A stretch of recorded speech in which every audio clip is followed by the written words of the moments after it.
With Valorant's long-awaited release to consoles, many new players are looking for information on how to get better at the game due to the unique nature of tech FPS games. Now, mix in the fact that each agent has a set of 4 unique abilities, well, there's a lot to take in here. Now, luckily, we're here to help you get started on your journey into this uncharted territory. Well, Valorant is a 5v5 game of attackers versus defenders. The objective of the attackers is to plant the spike and defend that until it goes off. Defenders have to stop this at all costs, and each side gets 12 rounds, and the first to 13 wins the game. Now, in almost every single shooter game ever released on any console, you've been able to move freely as you shoot your weapon. Now, in most games like Call of Duty and Apex, it's even encouraged. However, things are a little bit different for Valorant. If you happen to move while you fire your weapon, your bullets are just going to go anywhere but where you want them to. Make sure before you take your shot, you aren't using that left joystick. Another unique aspect of Valorant is the intense recoil that you experience while you're shooting. Similar to games like Counter-Strike, after the first few bullets of your weapon, you're going to find it seriously hard to control your spray. This is exaggerated even further on console due to how difficult recoil control can really be using the joysticks. While spraying in close-range engagements can still be favorable, we highly advise against building up a spraying habit, and it has never been more important to practice your movement than on console. This is why Valorant is a game of tapping and bursting, with an emphasis on your first bullet's accuracy. Now, instead of fully spraying your Vandal, just focus on landing that one single headshot and then continue to spray a first few bullets after you miss. While we're talking about first bullet accuracy here too, let's talk about the biggest tool that Riot has given console players to really help you tap those heads. We're talking about Focus Mode. Focus Mode is console Valorant's personalized ADS. Now, while in Focus Mode, your sensitivity is slowed, which allows you to go for more precise shots. When you're breaking utility and clearing general angles, you're going to use your normal sensitivity as it's going to feel a lot more fluid. When you're about to take a fight, especially at the farther ranges, you're going to want to use Focus Mode to give yourself the edge. With there being less options for your binds, Riot has decided to give you 2 options to get you started, with further customization also being possible. You have Valorant and Traditional. Both of these key mappings feel weirdly intuitive actually, so don't be afraid to stick to what's comfortable at first. Now, that being said, you're likely going to want to change your settings eventually, and here's why. There are specific mechanics to Valorant that you'll only really understand are important if you've played the game as much as we have. For example, crouching is something that can be very valuable during gunfights, but not just pressing crouch and then immediately spraying. You want to be able to press and release the crouch key throughout a fight to keep yourself mobile. Now, with this in mind, having L3 set to crouch just kind of sucks. Clicking the joystick you move with more than once during a fight is just a recipe for unwanted movement and can easily impact your aim. Instead, we recommend rebinding your crouch key to one of the left bumpers, giving you the freedom to crouch without impacting your joysticks really at all. If you don't have paddles, however, this might create some awkwardness with some of your other keybinds. For example, if you just swap your crouch key to L1, you're going to now end up with one of your primary abilities as L3 now. Now, really, this isn't the end of the world, to be honest. You see, in Valorant, for most agents, you're not going to want to be using abilities during gunfights anyway, so having your movement affected as you pull out a cage on Cypher or a smoke on Jet isn't really game-breaking. Now, that being said, if you do have paddles, we recommend rebinding your abilities to them to free up some space on your controller for other things. Now, let's take a look at another feature we've already talked about though, Focus Mode. Right away, what you're going to want to do is go to Advanced and turn Walk While in Focus off. This is going to make you a bit more mobile during gunfights, and is a setting that we 100% recommend everyone turns off immediately. Looking at our bind for Focus Mode, you might notice an issue. If Focus Mode is set to L2 and Crouch is set to L1, it's going to be kind of funky to use both of these during a gunfight at the same time. Now, for this reason, we actually recommend you set your focus mode to toggle instead of hold.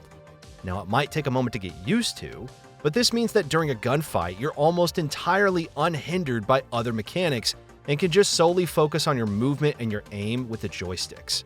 Now, as for sensitivity settings, you're going to want to adjust your focus mode and standard sensitivity to your liking, as well as adjust your dead zones as well to find something that really feels comfortable for you.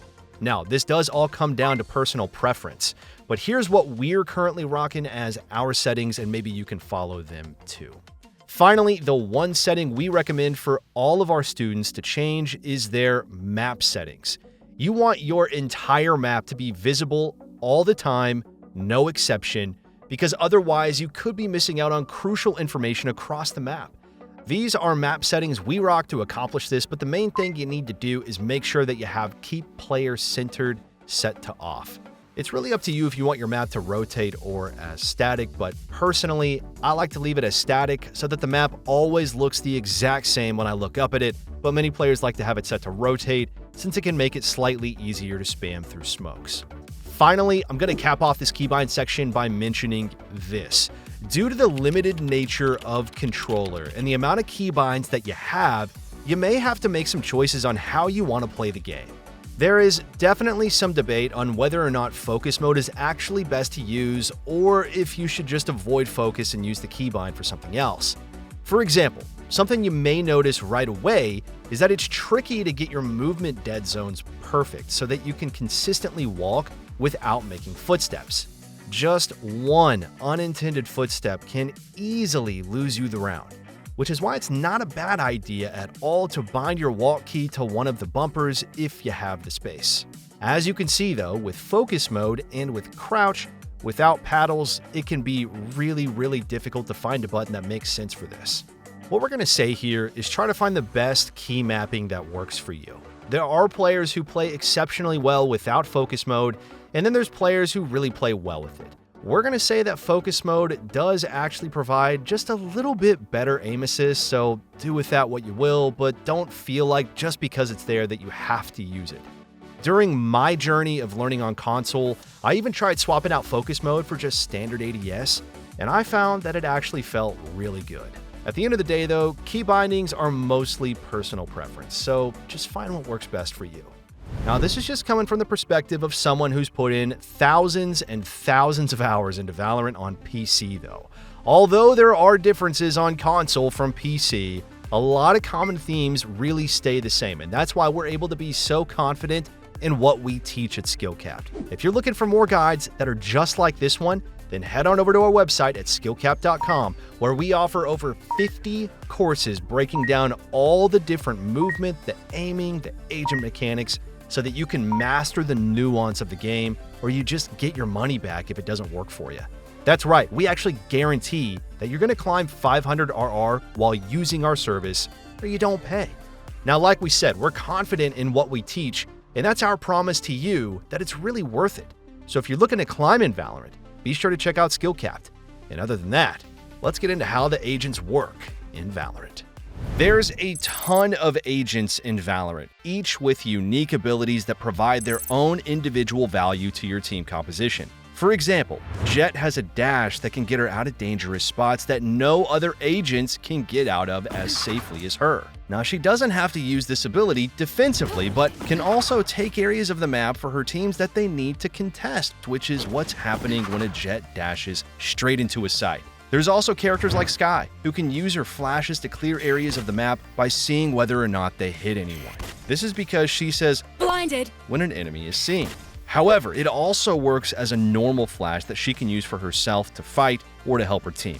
Combining these abilities, a really cool combo you might see is a Jett dashing out onto site using her smoke, and then a Skye flashing through the other side of the smoke for Jett to fight off of. When you visualize these agents working together, you can see how Valorant can become really team-centric. Okay, so there is 4 roles in Valorant: Controller, Initiator, Duelist, and Sentinels. You want to have a decent blend of them all in your composition in order to have the most success in your games. Controllers cut off enemy sightlines to deny space and information. Initiators use their abilities to set up their teammates for success, whether it's through gathering information or clearing space. Duelists have their own tools which allow them to be self-sufficient, which is why it's the most popular role in the game right now. And last but definitely not least is Sentinels. They're going to allow you to lock down areas of the map like absolutely no other agent will, through delaying and damaging utility. If you're brand new to Valorant and you're watching this video, let me just say it will take time for you to learn the different intricacies of the game. Learning things such as the map knowledge, game sense, timing, utility usage, economy, and so much more. It's just gonna take time to learn.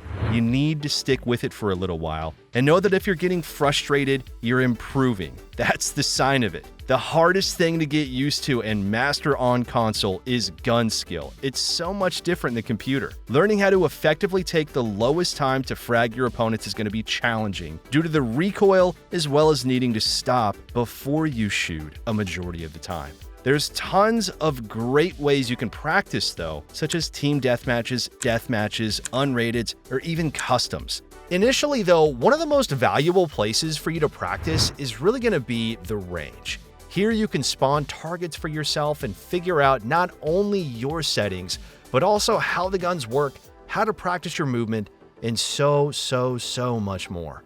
There's a couple routines that we'd highly recommend practicing every single day until you're more comfortable with your gameplay. And now, for starters, there's the classic spawn 100 bots and then head to the right side of the room.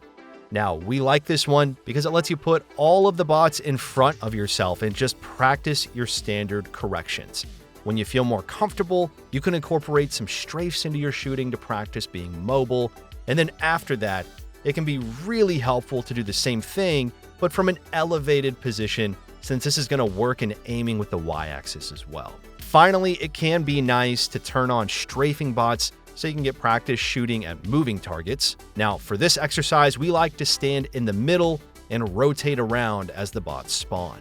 Now, while there are a lot of agents in Valorant 2, not many are much more difficult to pilot than the others. At the end of the day here, the game is about effectively working with your team in order to win. This is a team game, not a solo game. There are some things that are more frustrating to do on console versus PC though. Specifically, anything that involves you flicking your crosshair really quickly between different directions. For example, using Raze's satchel to swing quickly and take space fast won't feel as fluid as on a PC. Having good movement on Neon may seem a little bit better while having a joystick to move, but it's more difficult to consistently bunny hop without a mouse's scroll wheel. Last is entering with Jet.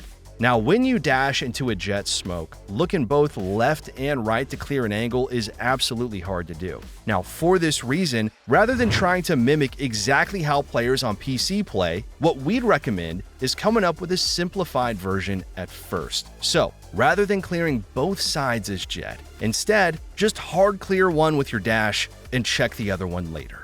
All right, though, guys, before we wrap this up, let's tell you a little bit more about SkillCapped. So we offer a 5-division rank up guarantee, and we think that's a pretty crazy thing to offer. It's kind of like a gym membership guaranteeing you that you're gonna get ripped. Your local gym would probably go bust if they offered you that. But not us, because we've offered this for years because our service really does work. It works so well, in fact, that we're able to produce by far the largest catalog of premium Valorant guides on the internet. We add new courses every month with over 1,000 guides curated into over 50 courses. No one can compare. We also have a direct line of communication with subscribers in our Discord so that you can get connected immediately to some of the best players in the game who will respond to every question you ask. Sign up today for as little as $6.99 a month if you're serious about improving your game. So that's going to be all for this one today, everyone. Thank you so much for watching, and we'll catch you in the next one.